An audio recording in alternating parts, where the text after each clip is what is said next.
안녕. 오늘도 공부를 한번 해보도록 하죠, 여러분들. 네. 우리 앞서서 이제 당나라까지 공부를 했었고요. 그 뒤에 나는 이제 수나라 같이 공부를 해보도록 하겠습니다. 화면 공유할게요. 네. 음? 왜안 되지?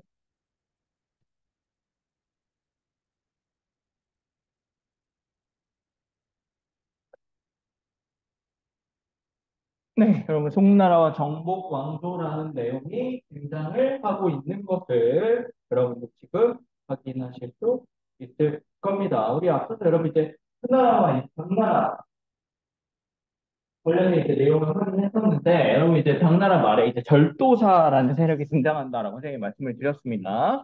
절도사, 뭔가 이름부터 뭔가 좀 쉽지 않죠? 네, 절도사는 이름답게 이 사람들은 기본적으로 이렇게, 어, 절도사들은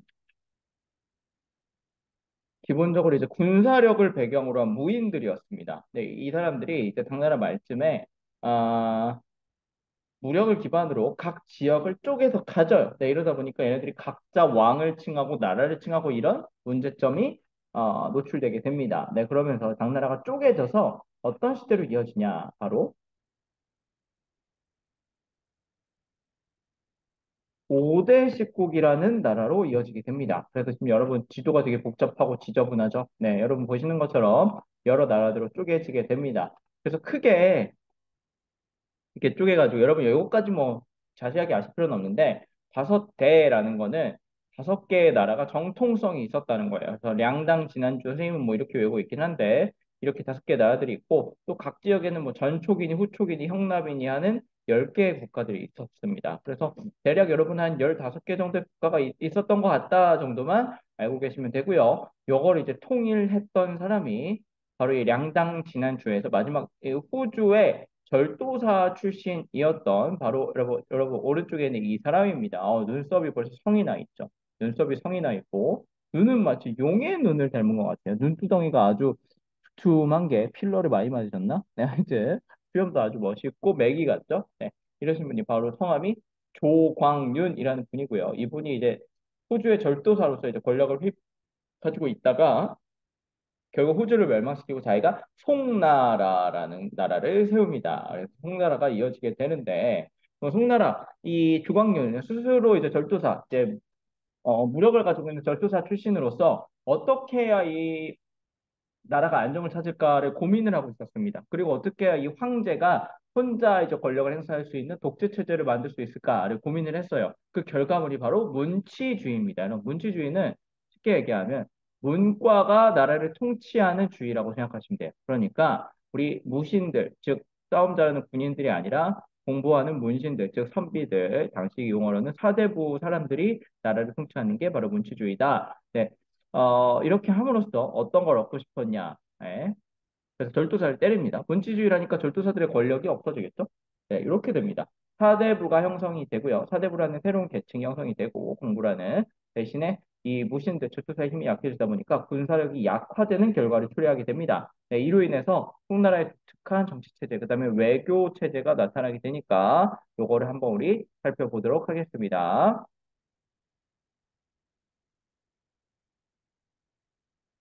네. 아니다. 요걸 마무리해야겠군요.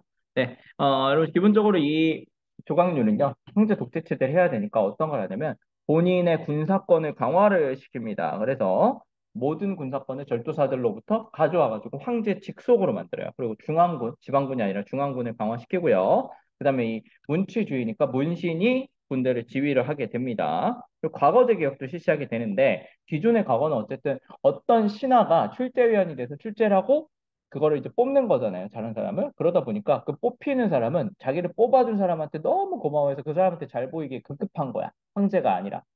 관직을 주는 건 황제인데도 불구하고. 그래서 황제가 직접 내가 그러면 출제도 하고 내가 직접 사람들을 모아놓고 과거를 관리하겠다라고 합니다. 이게 바로 왕이 계시는 황제가 계시는 전 앞에서 치러진다 그래서 전시라고 불리는 과거 제도의 내용을 추가를 해버립니다. 물론 이 전시로 바로 가는 게 아니라 기존에 1차 시험, 2차 시험이 있고 마지막 3차 시험을 전시로 치러서 황제 앞에서 과거를 포기하는 거예요. 그러면 결과적으로 사대부들이 이 황제를 따를 수밖에 없겠죠. 자기를 뽑아주는 사람이 바로 이 사람입니까? 그래서 전시 적어 보시고요. 여러분, 근데 이제 문제는 지나친 문치주의로 이제 군사력이 약화가 되고요. 이 틈을 타서 북방에서 유목민중, 얘네들은 싸움 잘하는 애들 있잖아. 얘네들이 내려와서 송나라를 공격을 합니다. 그리고 또 문제는 뭐냐면, 이 송나라를 공격하는 나라들, 그 유목민족 국가들을 달래기 위해서 많은 돈을 들였거든요. 네, 싸움을 못하니까 돈으로 때운 거죠. 그러다 보니까 나라의 재정이 거덜이 나게 되죠. 근데 이즈음 등장했던 사람이 선생님이 좋아하는 왕안석이라는 분입니다. 안석이 형, 네, 안석이 형인데 왼쪽에 계신 이분이에요. 부리부리 하신 분, 네, 이분이신데 이분이 사회적인 개혁을 하려고 시도하지만 이 개혁을 보수파들이 무산을 시켜버립니다. 이 왕안석 개혁의 목표는 첫 번째, 민생 안정, 백성들의 삶을 안정시키는 거였다. 네, 부국강병, 나라를 부자로 만들고 그다음에 병사들을 강하게 만든다라는 게 이 사람의 목표였습니다. 그러니까 이걸 통해서 재정을 강화시키려고 하고 이를 통해서 민생 안정, 부국강병 일으키는 게 바로 왕안석의 목적이었다 생각하시면 되고요. 대표적인 방법 네 가지를 선생님이 적어놨거든요. 이런 게 있다 정도만 알고 계시면 됩니다. 하나씩 청묘법은요. 기존의 이자를 낮추는 겁니다. 그럼 백성들이 편해지겠죠? 백성들이 편하면 망하지 않으니까 세금을 잘 내겠죠? 그럼 국가 재정이 안정되겠죠? 네, 두 번째, 요역 면제 대신 세금 징수. 요역이라는 거는 국가에서 뭐 성사라 뭐 해라 이러면서 불러들이는 거 있잖아요. 요거를 안 시키는 대신에 세금을 걷는 겁니다. 그러면 국가는 자, 봐봐, 얘들아. 예를 들면 선생님이 너네한테 벌청소를 시켰어. 만약에. 예. 그러면 여러분들 되게 대충 하고 싶죠? 네, 별로 효율이 안 좋단 말이야. 그래서 국가에서 어떻게 하냐면 요역 대신에 세금을 거둔 다음에 그 세금으로 자본주의의 논리처럼 이거를 하는 사람들을 구하는 거죠. 그래서 그 사람들한테 일을 시키는 그럼 효율이 더 올라가겠죠. 그다음에 물자의 공급 통제라 그래가지고 매점 매석 또는 이제 물가가 급등하는 걸 막기 위한 노력도 하고요. 그다음에 중소상인에게 낮은 이자로 대여해줘서 중소상인이 발전해서 세금을 많이 낼 수 있도록 합니다. 네, 이렇게 왕안석이 개혁을 하지만 이에 대해서 관료들과 대제주들이 반발을 해요. 아니, 난 의자 높게 받고 싶은데 네가 뭐라고 그러냐 이런 식으로 반발해서 결국 실패로 끝나게 됩니다. 네, 이로써 송나라는 결국 몰락의 길을 걷게 된다라는 게 일반적인 이야기예요. 이 즈음에 네, 바로 북방에서 이런 나라들과 대립을 하게 됩니다. 여러분 지금 송나라와 이제 북방 민족들 여러 북방 민족들에 대해서 하고 있는데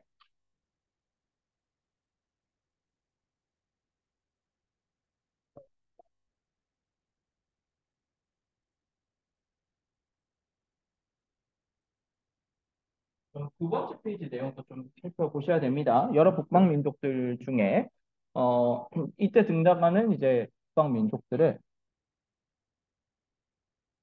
우리가 이거는 좀 이따 하죠. 예.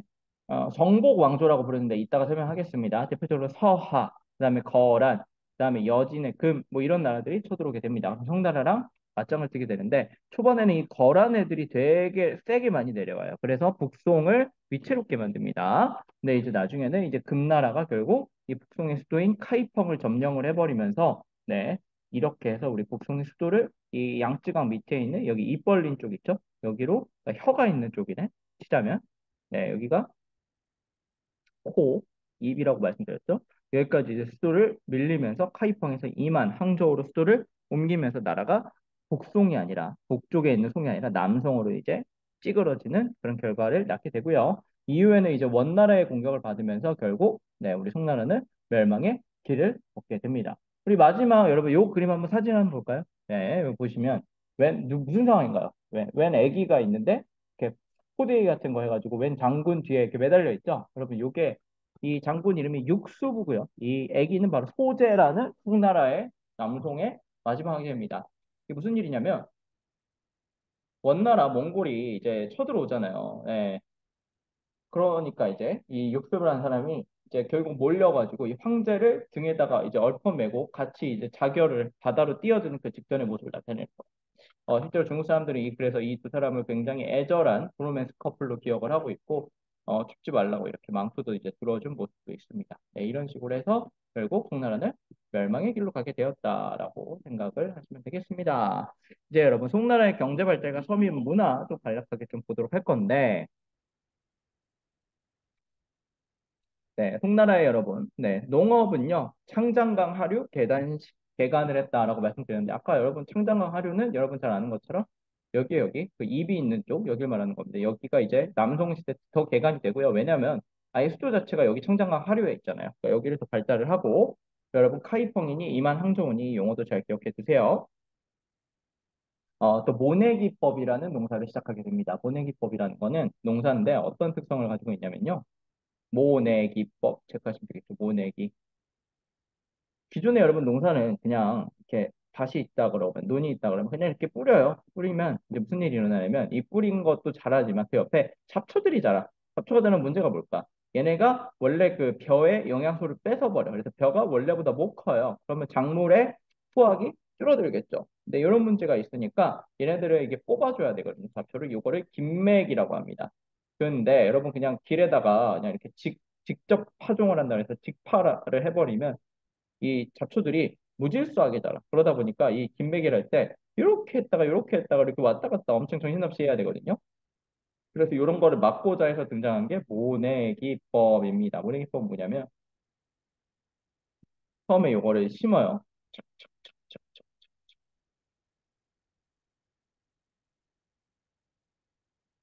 심어요. 얘네들이 어느 정도 자라.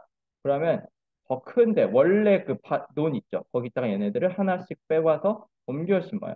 그러면 잡초들도 어느 정도 균형감 있게 라인에 맞게 이렇게 자라기 때문에 그냥 쑥쑥쑥쑥 나중에 잡초를 뽑기 김매기라기가 너무 편하죠. 그러다 보니까 자연스럽게 수확량이 올라간다. 이게 바로 모내 기법이다 생각하시면 되겠습니다. 네, 이렇게 농업이 이렇게 발달하게 되니까 상업도 자연스럽게 발달을 하고요. 동업조합이라는 행작, 그다음에 지폐로 교자라는 것도 발행을 하게 됩니다. 교자만도 할 때 그 한자는 달라요. 교자. 그래서 여러분 이제 당시 송나라의 시장이에요. 청명이란 상하도라는 거는 당시 수도인 카이펑의 청명절 전의 모습인데 이 짐을 싣고 가는 낙타 우리 실크로드 쪽에서 만나 보죠. 술집도 보이고 가마도 보이고 이야기꾼 주변에 사람들이 모여 있는 모습도 있고 야간까지 열면서 막 이렇게 여러 가지 떡도 팔고 국수도 먹고 이런 모습이 등장하게 됩니다. 그러니까 굉장히 송나라가 경제적으로 부강했고 발전했다라는 걸 우리가 확인할 수 있는데 대체로 이 무역 바닷길을 통한 무역을 통한 그런 모습들도 잘 확인이 되고 있습니다. 그래서 이제 해상강호 송나라의 이름이라고 했는데 중국 정크선이에요. 이게 범선이 나오기 전에 있는데 이 아저씨 뭐 하고 있는지 모르겠네. 네, 외발로 네, 하여튼 네, 이렇게 있는데 이런 배를 타고 이제 송나라가 외국과 활발하게 교역을 하고 있는 모습들 확인할 수 있습니다. 바닷길을 통해서 교역을 했다.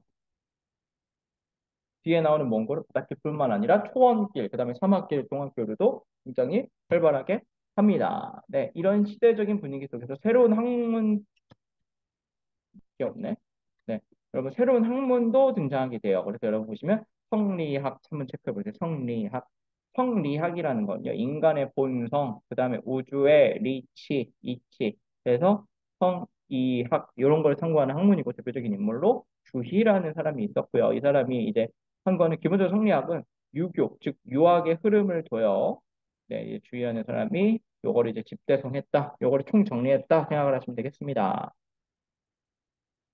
여러분 아까 청명상에서도 봤겠지만 이제 당시 사람들이 모여서 단체로 공연 같은 걸 관람을 했던 와자라는 것도 있었습니다. 와자 체크해 보시고 와자 지금 여기는 없는데 이게 원래 이것보다 더 큰 그림이거든요. 그러니까 옆에 다른 그림에 그게 있는데 지금 떼어진 거예요. 그래서 와자 한번 적어 보시고 바닷길로 이제 교역을 활발하게 하는데 이 교역을 할 때 당나라랑 비슷하게 시박사라는 존재도 있었습니다. 시박사. 시박사는 바다로 이제 이렇게 배가 나가잖아요. 그리고 외국에서 배가 또 들어오잖아요. 들어올 때 세관이라는 게 있거든요. 이게 뭐냐면 우리도 외국에서 물건 들어올 때 세금 붙이잖아요. 그런 거 역할을 하는 사람을 세관이라고 하는데 그 세관 역할을 했던 게 바로 시박사입니다. 이름 알고 계시고 발음을 여러분 부드럽게 해주시기 바랍니다.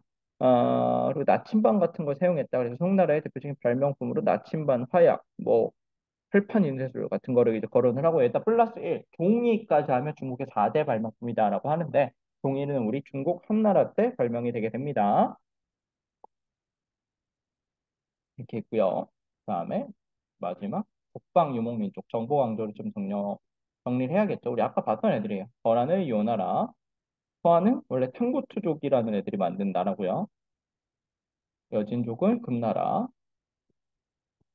왜 정보 강조라고 부르냐면 중원에 있는 한족의 송나라 같은 나라들을 정복을 했다. 그래서 정복 왕조라고 불리고요.